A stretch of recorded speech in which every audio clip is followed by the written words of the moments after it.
तो दोस्तों अब हम पढ़ते हैं शब्द विचार। ठीक है, हिंदी का नेक्स्ट टॉपिक है शब्द विचार। तो सबसे पहले अपन बात करते हैं शब्द। ठीक है, शब्द क्या होते हैं। ठीक है, तो शब्द क्या होते हैं, दो या दो से अधिक वर्णों के सार्थक मेल को शब्द कहा जाता है। ठीक है, क्या होता है, दो या दो से अधिक जो वर्ण होते हैं। ठीक है, मैंने फर्स्ट वाली वीडियो में आपको वर्णों के बारे में बता दिया है, तो उसमें जाके आप चेक कर सकते हैं। तो दो या दो से अधिक वर्णों के सार्थक मेल को शब्द कहते हैं।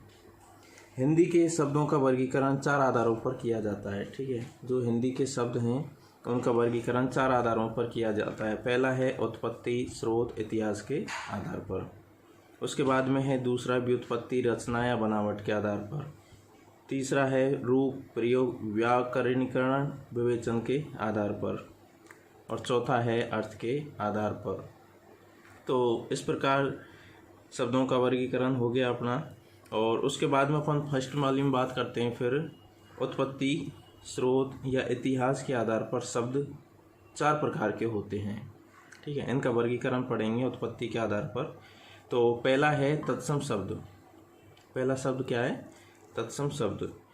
हिंदी के वे शब्द जो संस्कृत से ज्यों के त्यों ग्रहण कर लिए गए हैं। ठीक है, हिंदी के शब्द जो कि संस्कृत से डायरेक्टली लिए गए हैं वो तत्सम शब्द कहलाते हैं, और जिनमें कोई ध्वनि परिवर्तन नहीं हुआ है। इनमें कोई ध्वनि परिवर्तन नहीं हुआ है, तत्सम शब्द कहलाते हैं। ठीक है, तत्सम का अर्थ क्या होता है, तत् प्लस सम। इसका संधि विच्छेद अपन करते हैं तो तत् प्लस सम। इसका अर्थ क्या होता है, उसके समान या संस्कृत के समान। ठीक है, उसके समान या संस्कृत के समान। तद्भव शब्द सेकंड नंबर पर आता है, तद्भव शब्द। तो तद्भव, तद्भव हिंदी में प्रयुक्त वह शब्दावली जो अनेक ध्वनि परिवर्तनों से गुजरती हुई हिंदी में आई है। तद्भव जो कि परिवर्तनों के बाद जो शब्द बने हैं वो तद्भव शब्द कहलाते हैं। ठीक है, तद्भव, तत् प्लस भव।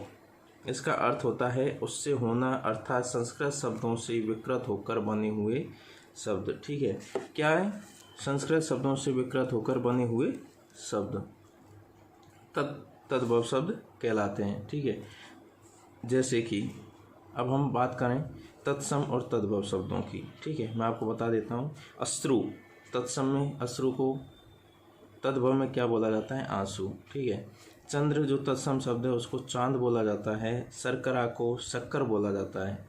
इसी प्रकार कर्पूर को कपूर अपन बोलते हैं। ठीक है, कपूर का तत्सम शब्द क्या होता है, कपूर, कर्पूर।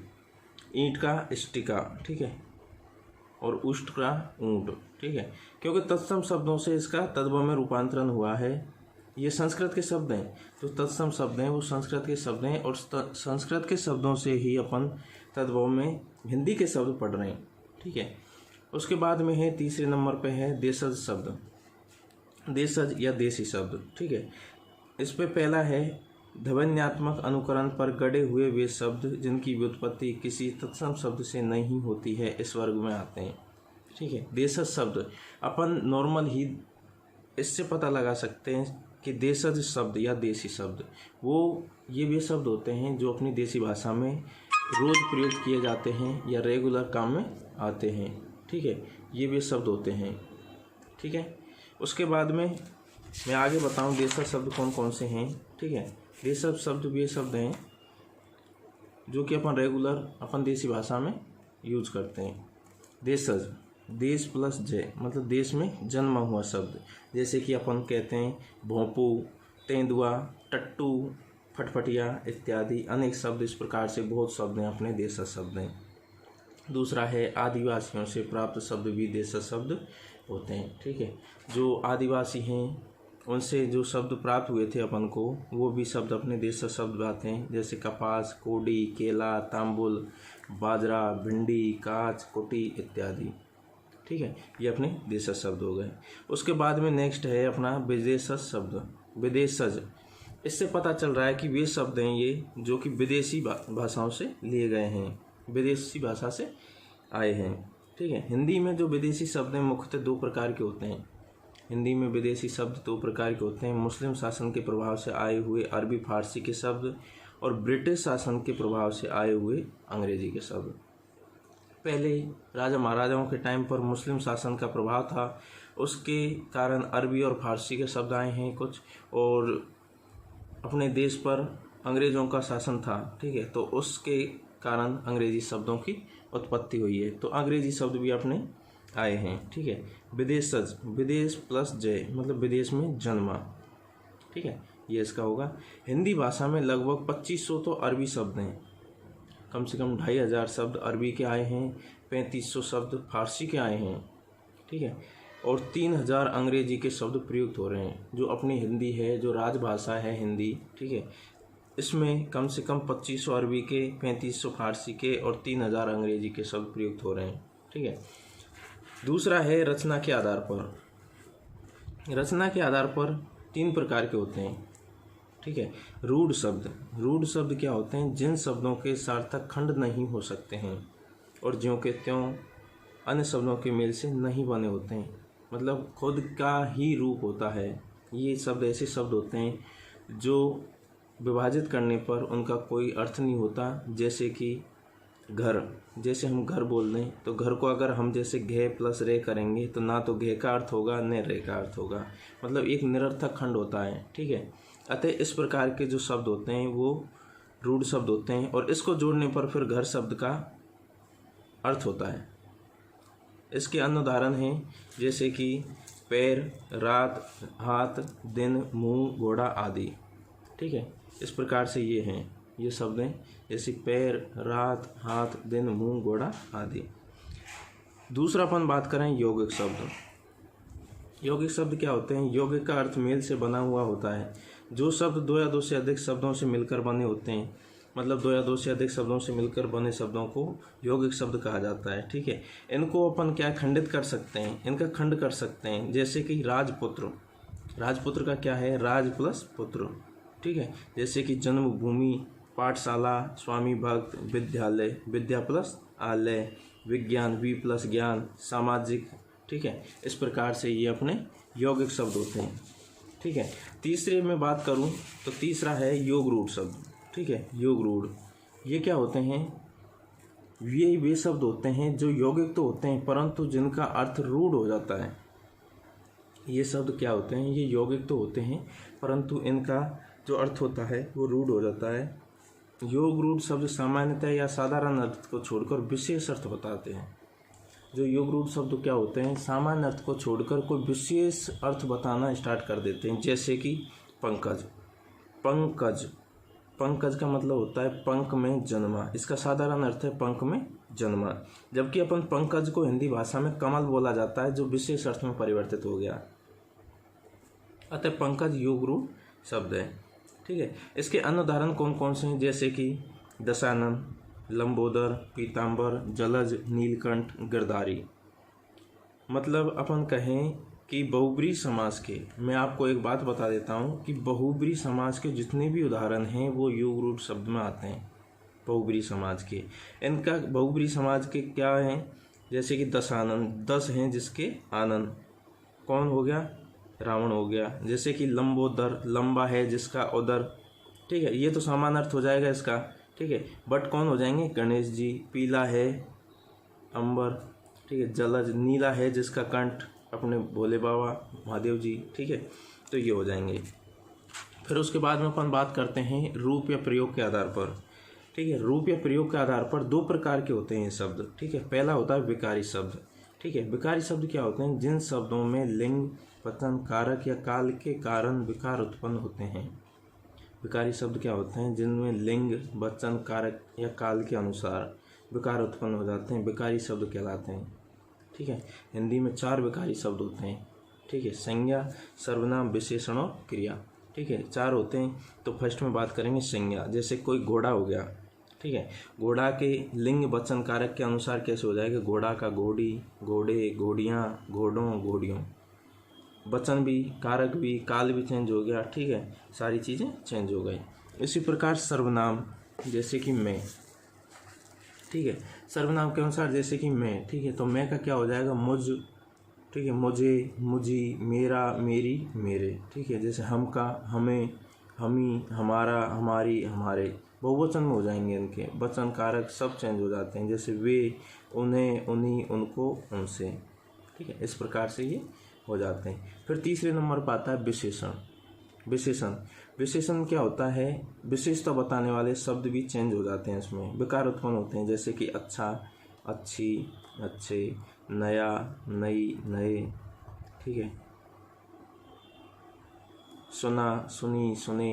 इस प्रकार से क्रिया क्रिया का कैसे है, जैसे कि पढ़ता, पढ़ती, पढ़ते, पढ़ा, पढ़ी, पढ़े, पढ़ूंगा, पढ़ूंगी, पढ़ेंगे, चलूँगा, चलूँगी, चलेंगे, ठीक है। इस प्रकार से ये क्रिया में भी परिवर्तन होता है, मतलब ये विकार उत्पन्न करते हैं, ठीक है। उसके बाद में दूसरे शब्द आते हैं अविकारी शब्द, ठीक है। दूसरे शब्द कौन से आते हैं, अविकारी शब्द। इसमें क्या होता है, जिन शब्दों का प्रयोग मूल रूप में होता है, ठीक है, इन शब्दों का प्रयोग मूल रूप में होता है और लिंग, वचन व कारक के आधार पर उनमें कोई परिवर्तन नहीं होता है, ठीक है, इनमें कोई परिवर्तन नहीं होता है, अर्थात जो शब्द हमेशा एक से रहते हैं अविकारी शब्द कहलाते हैं। अविकारी को ही अव्यय शब्द कहा जाता है। जो अविकारी शब्द होते हैं उनको ही अव्यय कहते हैं, ठीक है। ये 4 प्रकार के होते हैं। पहला है क्रिया विशेषण, ठीक है, क्रिया विशेषण, जैसे कि अब, जब, यहाँ, वहाँ, भीतर, बाहर, नीचे, क्यों, कैसे, ठीक है, इधर, उधर, आज, कल, परसों, इन पर कोई प्रभाव नहीं पड़ता है, ठीक है, ये ऐसे ही रहते हैं बहुवचन में, एक वचन में, ठीक है। उसके बाद में है संबंध बोधक अव्यय। संबंध बोधक क्या होते हैं, के भीतर, के बाहर, जो हमें संबंध के बारे में बताते हैं, किसी चीज़ के नीचे, किसी चीज़ के ऊपर, उस पर, इस पर आदि। इस प्रकार के शब्द क्या होते हैं, संबंध बोधक होते हैं। फिर होते हैं, तीसरा है समुच्चय बोधक अव्यय। इसमें क्या होता है, और, तथा, किंतु, परंतु, अथवा, इसलिए, ठीक है, ये होता है अपने समुच्चय बोधक अव्यय। विस्मयादि बोधक अव्यय, इसके बारे में मैं आपको बता दूं, जैसे कि अपन कोई भी बात पहली बार सुनते हैं तो अपन आश्चर्यचकित हो जाते हैं, तो इस प्रकार के जो अव्यय होते हैं वो यही होते हैं, जैसे या, अरे, आहा, अहो, हाँ, हाय, या, अल्लाह, रे, अरे। जैसे कि कोई पहाड़ टूटा है या कोई भी चीज़ अपन ने पहली बार सुनी हो, राम राम, या खुदा क्या हो गया, मतलब, ठीक है। तो इस प्रकार विकारी और विकारी मिलकर 8 प्रकार के होते हैं। चौथा है अर्थ के आधार पर, ठीक है। चौथा क्या है, अर्थ के आधार पर, ठीक है। अर्थ के आधार पर 4 प्रकार के ही होते हैं ये, ठीक है। अर्थ के आधार पर 4 प्रकार के होते हैं। पहला है समानार्थक शब्द, ठीक है। हिंदी भाषा में अनेक शब्दों के अर्थ समान होते हैं, उन्हें समानार्थी या पर्यायवाची शब्द कहा जाता है, ठीक है। समानार्थक, जिनका समान अर्थ निकलता हो वो शब्द समानार्थी शब्द कहलाते हैं। इनको अपन डायरेक्ट पर्यायवाची शब्द भी कह सकते हैं, जैसे दिन का, एहन, दिवा, दिवस, बार, ठीक है। सूर्य का, दिनकर, दिवाकर, भानु और भास्कर, ठीक है। जैसे एक अर्थक शब्द, जिन शब्दों का केवल एक ही अर्थ होता है, ठीक है, ये वे शब्द होते हैं जिनका एक ही अर्थ होता है, एक अर्थक शब्द कहलाते हैं। व्यक्तिवाचक संज्ञा के शब्द इसी प्रकार होते हैं, जैसे कि गंगा, पटना, राधा, फरवरी, इंग्लैंड। अब ये जो शब्द होते हैं इनका एक ही अर्थ निकलता है, इसके अपन और कोई अर्थ नहीं निकाल सकते, ठीक है। तो ये इस प्रकार के होते हैं। उसके बाद में अनेकार्थक शब्द, ठीक है, इनके क्या होते हैं, एक से अधिक निकलते हैं शब्द, अनेकार्थक, अनेकों अर्थ निकलते हैं, ये वे शब्द होते हैं, ठीक है। जैसे कि आम, जैसे अपन बोलते हैं आम, ठीक है, आम का मतलब होता है व्यापक, ठीक है। आम का मतलब अपन साधारण भी बोल सकते हैं, जैसे कि कोई आम व्यक्ति है, ठीक है, जैसे सामान्य, ठीक है। आम का मतलब कच्चा, ठीक है, आम का मतलब नहीं पका हुआ एक आम का फल, ठीक है। जैसे गुरु जी, तो गुरु का क्या होता है, गुरु श्रेष्ठ होता है, पूज्य होता है, शिक्षक होता है, गुरु भारी, महत और कठिन, ठीक है। ये इसके अनेक शब्द हो गए, ठीक है। उसके बाद में चौथा नंबर पे है अपना विपरीतार्थक शब्द। विपरीतार्थक शब्द ये वे शब्द होते हैं जो विपरीत अर्थ देते हैं, अपोजिट, ये विलोम शब्द देते हैं, ठीक है। जैसे कि उल्टा अर्थ देने वाले शब्दों को हम विपरीतार्थक या विलोम शब्द कहा जाता है, ठीक है। तो विपरीतार्थक शब्द कौन कौन से हैं, जैसे कि मैं आपको बता दूं, जैसे अज्ञ का विपरीत विज्ञ, उदय का अस्त।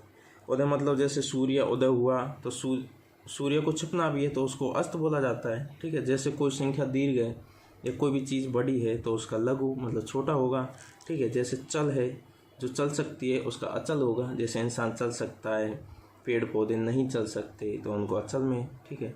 जैसे किसी चीज़ का मान है, ठीक है, जैसे किसी को अपन सम्मान दे रहे हैं, मान रख रहे हैं उसका, तो उसका अपमान भी, ठीक है।